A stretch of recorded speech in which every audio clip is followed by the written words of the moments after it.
कुलभूषण। जनक हर वक्त मुसीबतों में फंसती रहती है, लेकिन आज उसने दुर्गा का रूप लिया और वाकई में डटी रही उस ब्रजभूषण के सामने और कहा कि ऐसी धमकी देने की कोशिश भी मत करना। जो किया है वो तो भुगतना ही पड़ेगा। एक दिन तो सबको ही जाना है, मैं भी मरूंगी, आप भी मरेंगे, टूटी कौड़ी भी मिलेगी आपको, साइन तो मैं नहीं करूंगी।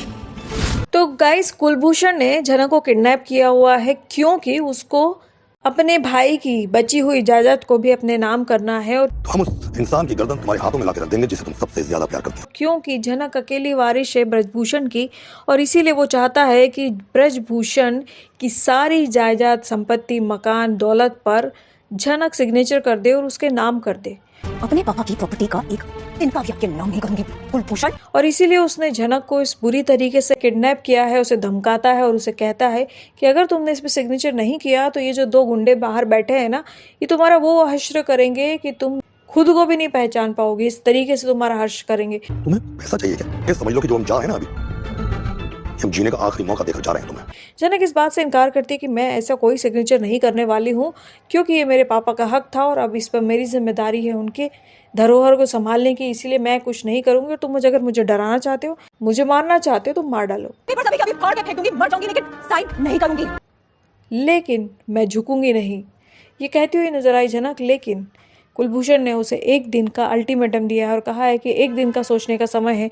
अगर तुमने एक दिन में डिसाइड कर लिया कि तुम इस पेपर पे सिग्नेचर कर देती हो तो ठीक है, मैं तुम्हें जाने दूंगा बिना किसी को कुछ कहे, तुम रह सकती हो। लेकिन अगर तुमने सिग्नेचर नहीं किया तो तुम्हारा क्या हश्र होगा ये तुम कभी सोच भी नहीं सकती हो। और आपसे बड़ा डरपोक मैंने जिंदगी में नहीं देखा।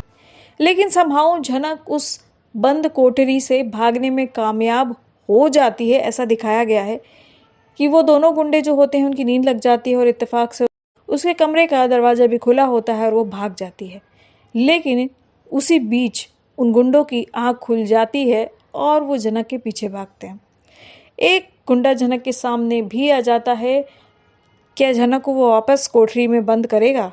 क्या जनक छूट पाएगी? कैसे अनिरुद्ध और आदित्य को पता चलेगा? क्योंकि अनिरुद्ध की ज़िंदगी में तो वैसे ही बहुत बड़ी उथल पुथल चल रही है, क्योंकि लालून जो है वो शुभो के घर पहुंच गया है अपू के साथ और पीछे से पुलिस भी आ जाती है और वो कहती है कि आपको तो ये घर खाली करना ही पड़ेगा।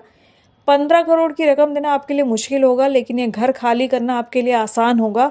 तो बेहतर होगा कि आप ये घर खाली कर दीजिए और आपका तो दूसरा घर भी है, आप वहाँ जा सकते हैं। वैसे भी घर में सब रहेंगे, दादू, भाई, थम्मी, बड़ो माँ, बाबा, छोटा सब रहेंगे, सिर्फ आप नहीं रहेंगे। बहस बहुत होती है, लेकिन लालून ये कह देता है कि देखो धामी और दादाजी इसी घर में रहेंगे, लेकिन आपको ये घर छोड़ना पड़ेगा। मैं आपको इस घर में बर्दाश्त नहीं कर सकता हूँ।